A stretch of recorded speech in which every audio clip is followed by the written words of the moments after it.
কলা পাতায় এইভাবে একবার পোড়া পিঠার রেসিপি বানিয়ে দেখবেন।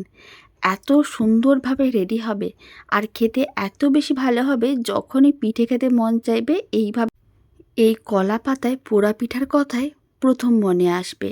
খেতে এতটাই ভালো হয়। আর আজ আমি গোবিন্দভোগ চাল দিয়ে একেবারে স্বাদে গন্ধে ভরপুর একটা দারুণ স্বাদের পোড়া পিঠা বানানো দেখাবো। তা আবার গ্যাসের ওভেনে, কোনো রকম উনুনেরও প্রয়োজন পড়বে না। আর ভেতরটা আপনারা দেখুন কতটা সফট হয়েছে। এই পদ্ধতিতে একদিন হলেও বাড়িতে বানিয়ে দেখতে পারেন। প্রথমে একটা মিক্সিং বোল নিতে হবে, তার মধ্যে দিতে হবে মেজারিং কাপের 1 কাপের মতন গোবিন্দভোগ চাল। এবার এখানে যে আমি গোবিন্দভোগ চালগুলোকে নিয়েছি, খুব ভালো করে জল দিয়ে 3-4 বার ধুয়ে নিতে হবে, যাতে চালের মধ্যে কোনো রকমের ময়লা না থাকে। ঠিক এইভাবে খুব ভালো করে ধুয়ে নিতে হবে।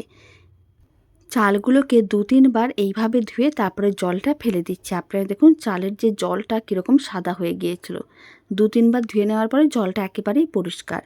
এখন চালগুলোকে এইভাবে 1 ঘন্টার মতন জলে ভিজিয়ে রাখতে হবে, যাতে চালগুলো নরম হয়ে যায়। 1 ঘন্টা পরে দেখাচ্ছি চালগুলো অনেকটাই নরম হয়ে গেছে। এবার চালগুলোকে মিক্সির জারের মধ্যে নিয়ে নিতে হবে। আর আমি ভীষণ পিঠে খেতে ভালোবাসি। আর এই পিঠে খাওয়ার ভালোবাসাটা পেয়েছি আমি আমার ঠাম্মার কাছ থেকে। আমার ঠাম্মাও কিন্তু খুব পিঠে খেতে ভালোবাসতো। জল দিয়ে খুব ভালো করে পেস্ট করে নিতে হবে। এইভাবে চালটাকে খুব ভালো করে বেটে নিতে হবে। এখন এই চাল বাটাটা এক সাইডে রেখে দিচ্ছি। আর চালগুলো একেবারেই মসৃণ করে পেস্ট করতে হবে। এদিকে একটা কড়াই নিয়েছি, কড়াইয়ের মধ্যে আমি 700 ml মতন দুধ দিয়ে দিলাম। দুধের মধ্যে দিয়ে দিতে হবে পরিমাণ অনুযায়ী চিনি। এখানে আমি 1 কাপের মতন নিয়েছিলাম চাল, তাই আমি প্রায় 150 গ্রামের মতন চিনি দিয়ে দিলাম। চিনির পরিমাণটা কম বেশি করতে পারেন। অল্প করে একটু এলাচ গুঁড়ো দিয়ে দিলাম, এতে স্বাদ ও গন্ধ দুটো খুবই ভালো আসে। আমি একেবারে সামান্য কিছু কয়েকটা উপকরণ দিয়ে এই পোড়া পিঠা বানানো দেখাচ্ছি। আমি এখানে শুধুমাত্র এলাচ গুঁড়ো দিলাম, তবে আপনারা চাইলে কয়েকটা তেজপাতাও দিতে পারেন। সমস্ত কিছু খুব ভালো করে মিশিয়ে নিতে হবে। চিনিগুলো মেল্ট হওয়ার জন্য অপেক্ষা করতে হবে। যখন দেখবেন চিনিগুলো মেল্ট হয়ে গেছে, এইভাবেই কিন্তু নাড়াচাড়া করে ফ্লেমটা একেবারে লোতে করে দিতে হবে। আর দুধও ভালো করে গরম করে একবার ফুটিয়ে নিতে হবে। আর ওইদিকে যে চাল বাটাটা রেডি করে রেখেছিলাম, সেই সমস্ত চাল বাটাটা গরম দুধের মধ্যে দিয়ে দিতে হবে। লো ফ্লেমে খুব ভালো করে মিশিয়ে নিতে হবে। আর পিঠের স্বাদ যাতে দ্বিগুণ হয়ে যায়, তার জন্য আমি অল্প করে একটু দিয়ে দিলাম লবণ, 1 চিমটের মতন।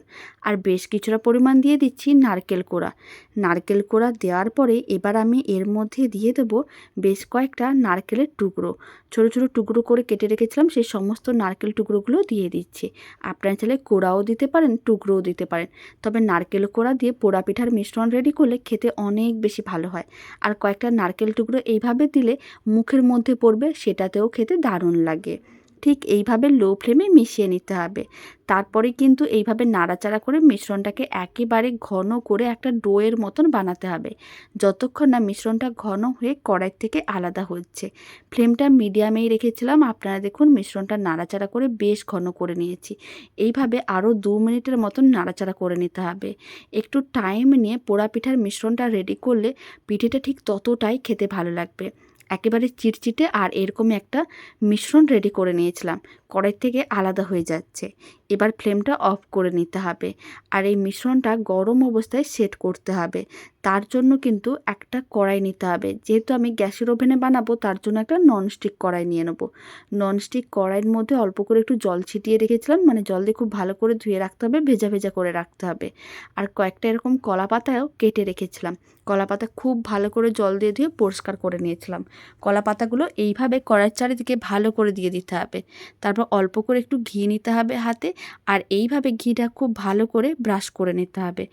ঘি ব্রাশ করে নেওয়ার পরে যে মিশ্রণটা আমি রেডি করে রেখেছিলাম পোড়া পিঠার, সেই সমস্ত মিশ্রণটা কড়াইয়ের মধ্যে দিয়ে দিতে হবে। পুরো মিশ্রণটা একসঙ্গেই দিয়ে দিতে হবে। আর স্বাদে গন্ধে ভরপুর এই পোড়া পিঠার রেসিপিটা কেমন লাগলো কমেন্ট বক্সে জানাতে একেবারেই ভুলবেন না। পুরো মিশ্রণটা দিয়ে দিয়েছিলাম। গরম অবস্থায় হাতে অল্প করে একটু জল নিয়ে এইভাবে কিন্তু ভালো করে সেট করে নিতে হবে, কারণ ঠান্ডা হয়ে গেলে মিশ্রণটা জমাট বেঁধে যেতে পারে। তাই গরম অবস্থায় খুব ভালো করে এইভাবে সেট করে নিয়েছিলাম। এবার আর বাকি যে কলা পাতাগুলো আছে টুকরোগুলো, সেগুলো অল্প করে এরকমই তেল ব্রাশ করে নিতে হবে আর এইভাবে ওপরে আটকে দিতে হবে। অল্প অল্প করে কয়েকটা কলা পাতা কেটে রেখেছিলাম, অল্প করে তেল বা ঘি ব্রাশ করে নিতে হবে, তারপরে কিন্তু ঠিক এইভাবে রেখে দিতে হবে। ভালো করে এরকমই সিল করে নিতে হবে যাতে মিশ্রণটা খুব সুন্দরভাবে কভার হয়ে যায়। তাহলে কী হবে, পোড়া পিঠাটা তো দুদিক দিয়ে রেডি করতে হবে, আর উনুনে রেডি করলে অন্যভাবে রেডি করা হয়। যেহেতু আমি গ্যাস ওভেনে রেডি করছি তাই পদ্ধতিটা একেবারেই আলাদা। ঢাকনা বন্ধ করে দিচ্ছি। এবার কড়াইটাকে গ্যাসের ওভেনের ওপরে বসিয়ে দিতে হবে। ফ্লেমটা মিডিয়ামেই আছে। মিডিয়াম ফ্লেমে এইভাবে প্রায় 10 মিনিটের মতন রেখে দেবো। তারপরে ফ্লেমটা লোতে প্রায় 40 মিনিটের মতন রেখে দিতে হবে। একটু টাইম নিয়ে পিঠেটা রেডি করলে খেতে ঠিক ততটাই ভালো হবে। এখন আমি 40 মিনিট পরে দেখাচ্ছি। আপনারা দেখুন কলা পাতাগুলো কিভাবে লালচে হয়ে গেছে। এবার একটু উল্টে পাল্টে নিতে হবে, মানে উল্টো দিকটাকে উল্টে নিয়েছি। এখন এইভাবে আরও 20-25 মিনিটের মতন মিডিয়াম ফ্লেমে পোড়া পিঠেটা সুন্দরভাবে রেডি করতে হবে। আরও 25 মিনিটের মতন করে নিয়েছিলাম। পোড়া পিঠা একেবারেই রেডি। এবার একটা প্লেটের মধ্যে নামিয়ে নিয়েছি। কলা পাতাগুলো এইভাবে একটু সরিয়ে নিতে হবে। আপনারা দেখুন পোড়া পিঠাটা কত সুন্দরভাবে রেডি হয়েছে। আপনারা যদি চান আর একটু পোড়া পিঠাটা একটু পোড়া পোড়া ভাব হোক, তাহলে কিন্তু আরও 15-20 মিনিটের মতন রেখে দেবেন। তবে এইভাবে লালচে হয়ে গেলেও সুন্দরভাবে রেডি হয়ে যায়। এবার কেটেও দেখাচ্ছি। আর এই পোড়া পিঠার রেসিপিটা আপনাদের কেমন লাগলো কমেন্ট বক্সে জানাতে একেবারেই ভুলবেন না। ভালো লেগে থাকলে আপনারা যদি ফেসবুক থেকে রেসিপিটা দেখছেন, পেজটিকে ফলো করে নেওয়ার অনুরোধ রইল। ইউটিউব থেকে দেখলে চ্যানেলটি সাবস্ক্রাইব করে নেওয়ার অনুরোধ রইল। পাশে থাকা বেল আইকনটি প্রেস করে নেবেন নতুন রেসিপির আপডেট সবার আগে পাওয়ার জন্য। এবার আমি একটা টুকরো তুলে দেখাচ্ছি। কত সুন্দরভাবে রেডি হয়েছে আপনারাই দেখুন। খেতেও ঠিক ততটাই ভালো হয়। বাড়িতে বানালে কমেন্ট বক্সে জানাতে একেবারেই ভুলবেন না খেয়ে কেমন লাগলো। তো চলুন ভিডিওটা এখানেই শেষ করছি। আবার নতুন রেসিপি নিয়ে দেখা হচ্ছে।